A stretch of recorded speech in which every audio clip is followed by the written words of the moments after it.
Who knew Penguin would be kicking Joker's ass this time of year? Directly in the buttocks. Sometimes a film clicks with an audience so intensely, its cultural impact so significant, that fans demand its legacy be left alone. A sequel is not required, nor is it desired. So is the case with 2019's Joker. There was a wish from audiences regarding a sequel. Please don't. But when your $70 million budgeted R-rated film breaks the billion-dollar plateau at the box office, the film is nominated for a Best Picture Oscar, and your star wins the Academy Award for Best Actor, a sequel in today's world is unfortunately inevitable. It's simple economics. By Warner Brothers' view, even if the film had an increased budget from the original and made half as much, it'd still make the studio money. And man, does money talk. Just ask Robert Downey Jr.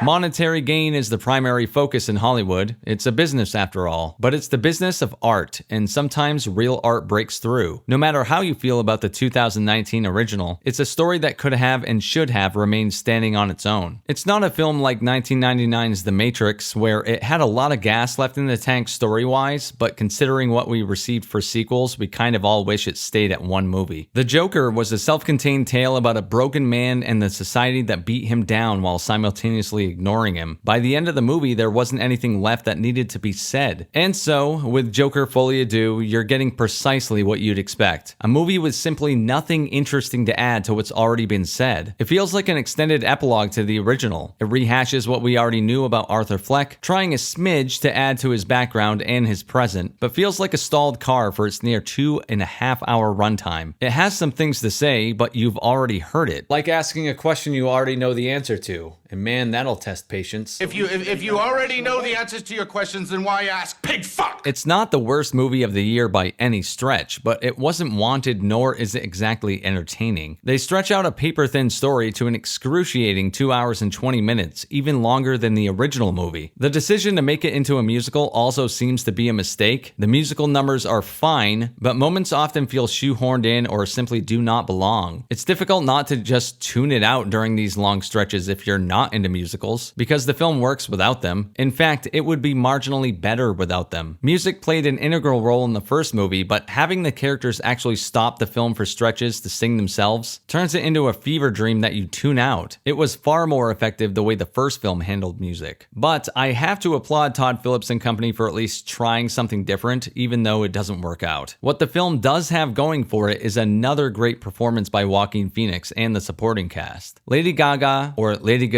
is completely fine in her role as Harley, but she also isn't asked to do too much, so it seemed like a difficult role to fuck up. The cinematography is brilliant as well, and while it might not have the same now iconic moments and imagery from the first, cinematographer Lawrence Sher has topped himself. Maybe it's the bigger budget that let him do even more, but this looks even better than the original movie. I'll go into the details about the praise and especially the negatives, but let's see where we're at story-wise before all that. Fear not, I'm saving all the spoiler talk for the end of this review, and I'll make sure to give plenty of mention for you to leave the video before I go in. The story starts sometime after the events of the first film, where we find Arthur Fleck committed to Arkham State Hospital as he was afflicted with a bout of the killing spree. That includes murdering Murray Franklin on a live television broadcast and perhaps the original film's best scene. While in Arkham Hospital, he meets and quickly falls in love with Harley, or Lee as she's referred to here. This is against the protests of his lawyer, who hopes to get him moved out of Arkham and into a safer hospital. You see, she thinks Lee will negatively impact his ability to defend himself in court and the public eye as a man with mental illness. Hijinks do ensue, of course, as you'd expect when Harley Quinn and Joker finally meet up, but it's framed in the context of the world Todd Phillips has built. A much more serious, dour tone than anything that's come before in the Batman film universe. And that's it for the premise, not just because of potential spoilers, but because that's really all there is for his story. Like I said, it doesn't feel like a part 2 so much as an epilogue to the original, stretched out to an even longer runtime. It's probably best to dive into the details, starting with what's positive about the movie first. I know, I'm actually saying something positive for once. But for every film or show I review, there's something good in there, even if it's very, very brief. Thankfully, Joker Folie is anchored by the incredible Joaquin Phoenix, who's back and acting his absolute ass off. He brings another brilliant performance to the screen and has transformed his body again as well for the role, dropping weight and turning Arthur into an unsettling visual in and of himself. himself. He gave a great answer to an interview question regarding his transformation. He doesn't want to talk about it. I'm not going to do that this time. He went full Christian Bale in The Machinist for a second time, no less. But then again, if you paid most people the amount of money he probably earned for this, anyone would be willing to starve themselves for a few months. There certainly is no problem with his performance, but he can only work with what he's given, and this film simply isn't at the level of the original. He has only a couple highlight-worthy moments, whereas there were probably a dozen in the even shorter first film. Participating in the movie, despite a great performance, does kind of sully the impact and greatness of his initial role as Joker. I have a section of the review dedicated to discussing that specifically, but it bears prefacing it here. And considering it's a musical, thankfully he can sing, with the help of a lot of sound engineers and producers, I'm certain, but we knew since Walk the Line, the guy can carry a tune. Lady Gaga, as we all know, can also sing, which is one of the primary reasons she's here in the film. She does an admirable job in her role, and while she doesn't do anything in particular to make the character of Harley Quinn her own, it's not offensive in any way either. She's neither the best actress in the world, nor is she even close to the worst. And this version of Harley is pretty quiet and understated, all things considered, so like I mentioned earlier, she's really not asked to do too much. This suits her well because she gets to use her facial expressions to emote instead of just dialogue, which often only asks her to do a smirk or blank goth girl style stare. The other members of the cast are great. We have Mad Eye Moody himself as one of the abusive guards of Arkham State Hospital, Brendan Gleeson, who you learn to hate pretty quickly. His character and his interactions with Arthur Fleck remind me of Clancy Brown's Byron Hadley and Andy Dufresne in Shawshank Redemption. Sometimes he does a good deed toward Arthur, followed swiftly by a dose of reality that he's only out for himself. Interesting enough, Byron Hadley is in the much better Batman spin-off Penguin on HBO right now. The last thing on the positive list is the film on a technical level. It's beautifully shot, beautiful to look at, the editing and sound mixing are absolutely fantastic, and I did see it in IMAX, so I managed to see it in the best format possible for all of these things to really pop. If you're seeing the film, I'd absolutely recommend experiencing it the same way. Cinematographer Lawrence Sher has worked with Todd Phillips a couple times before, and provided some of the best visuals I've ever seen for a comedy of all genres with the original Hangover film. While not nearly as iconic, some of his shots in Folie rival the movie's predecessor in sheer beauty, especially the musical numbers. Folie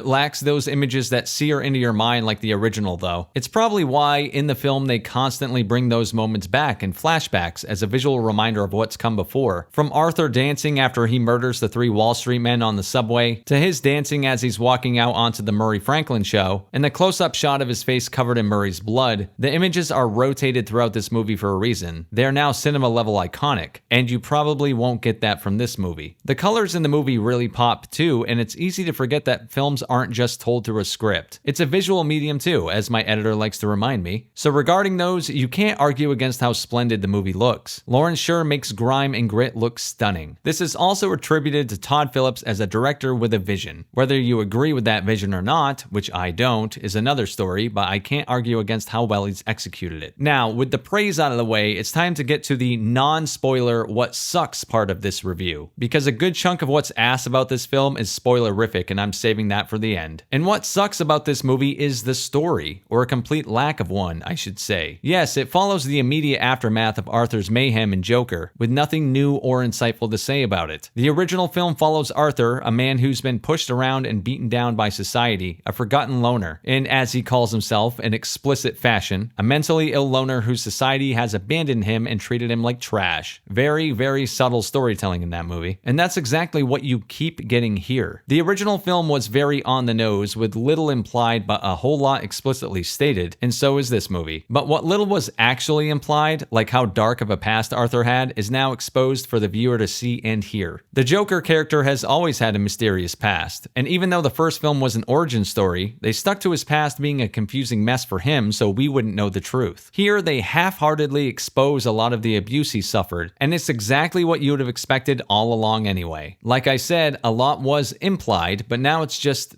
there. The script just tells you what you already know, or validates your suspicions rather. Exposing what makes an intriguing, mysterious character tick is a problem Hollywood creates for itself all the time, and it happened again here. Hannibal Lecter was way more interesting when you didn't know why he ate people. The Scream movies brought that to everyone's attention. And I don't need to know Arthur's deeper motivations beyond what's already been shown. The worst part of it all is it's half-hearted, as it's briefly glossed over in courtroom hearings. Other than that, the movie, besides the ending, essentially plays out like you'd expect after seeing the conclusion to part 1. He's captured by the police, he's locked up, and he's going to trial. Oh, and he's a really depressed and mentally ill person. There isn't anything more to say, and so they really don't say anything new at all. And I think that's why it's a musical, to make up for the lack of story. It's really difficult to discuss what's wrong with it when I can't spoil anything. So speaking of music, let's move on to that portion because, well, that also sucks. Turning this movie into a musical was a mistake. Well, making the movie was a mistake, but the decision to take his love of tunes in the first film and inject Arthur and Harley singing them instead was a bad decision. Todd Phillips isn't a musical director, and that's made evident by when and how songs start and stop. Lady Gaga said that this isn't your typical musical. It's different. Very explanatory, Miss Gaga. But after viewing the movie, I have to disagree. It's a fucking musical, through and through. Do the songs push the narrative forward? Yes, they do, meaning it's a musical. Once audiences get to watch it, they'll finally get to see it's just a shitty musical. A lot of the songs stem from Joker's fantasies and delusions, but many don't, too. And they feel off-kilter and shoehorned into the movie, making up a massive portion of its runtime. I see what they're trying to do. When the song isn't a delusion, the filmmakers clearly want it to come off as natural, yet it does anything but. At no point is it really natural for all the cellmates to start singing When the Saints Come Marching In during a riot, sorry. As mentioned earlier, it's hard not to unplug and detach from the film once musical numbers start, which is the exact opposite effect the first movie had. Music was a huge part of that movie's mood and atmosphere, and that is when the use of classic songs felt natural and their inclusion made sense. But hey, that's live. With praise for the performances and technical aspects of the movie, that is how important story is. The film completely falls apart because it doesn't feel even remotely fresh. It feels like it should have been about 30 minutes long, a true epilogue to the original and nothing more. That movie simply did not need a sequel, and now that one is out, I feel validated in saying that. Maybe this one will be beloved for its performances like the first, but I'd still say the original had way more going for it story-wise than this one could possibly hope for. It was a fresh take on an iconic villain, an origin story that still kept a sense of mystery and intrigue around him because he himself didn't know much about his past, and this is, well, it's going through the motions with a musical number slapped on it. Warner Brothers has definitely gotten greedy with this one, even though monetarily it made sense to shell out the big bucks to get Phillips and Phoenix back. It's not as egregious as the mentioned Matrix sequels, or has the impact the 500 sequels to Pirates of the Caribbean had in watering down the specialness of the original, and hey, it's certainly better than most of the DC movies that have come out over the last decade. It's no Suicide Squad or Batman vs. Superman, thank God for that. But it does sully the unique and special performance Joaquin Phoenix gave in the original film, and it makes me thankful in a way we didn't have to see Joker return in the Nolan trilogy. That was an indelible, iconic performance that will forever stand on its own, and Phoenix's could have as well, but alas, here we are. Art be damned, a studio has to make money. And now, this is your warning. From here on out, I'm talking spoilers, so if you haven't seen the film and don't want to know what happens, leave now. I'll even give you a few seconds. Here's a meme.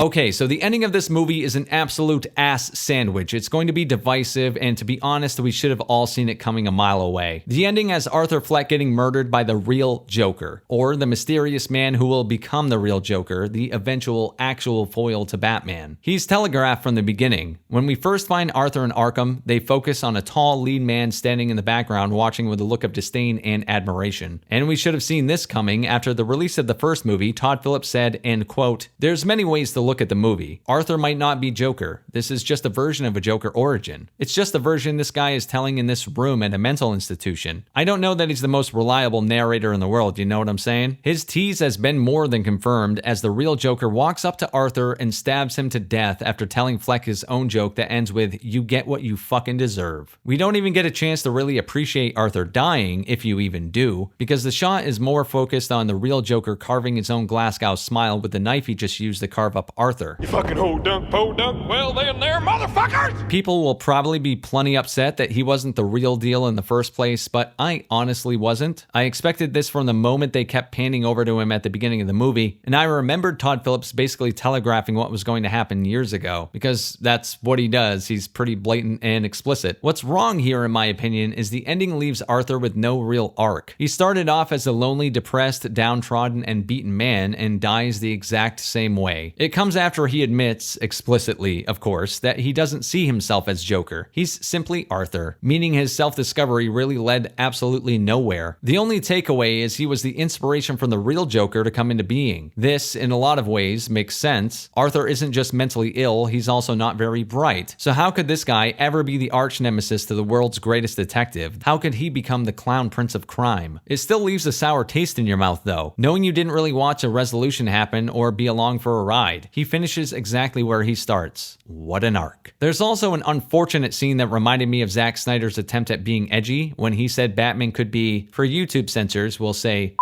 in a movie. And by God, was this an unnecessary addition to the film where it's pretty apparent Arthur's by the guards near the end of the movie. And that's all, folks. He tells the world he isn't Joker, but Arthur gets then is butchered to death. Pretty great stuff, huh? In a small way, this movie tried something new in technical terms, but not story. For the new things, I applaud it, and some of the risks you wouldn't typically see in modern Hollywood. In every other way that's important, though, the movie is nothing but the last page of a novel already read, just stretched out to a full novel length. What's the point here? Oh, right, to make money. Hollywood is a business after all, if only it wasn't so explicit. Right, Todd? GG's. Arthur has music in him. That was a logical leaping off point for the sequel.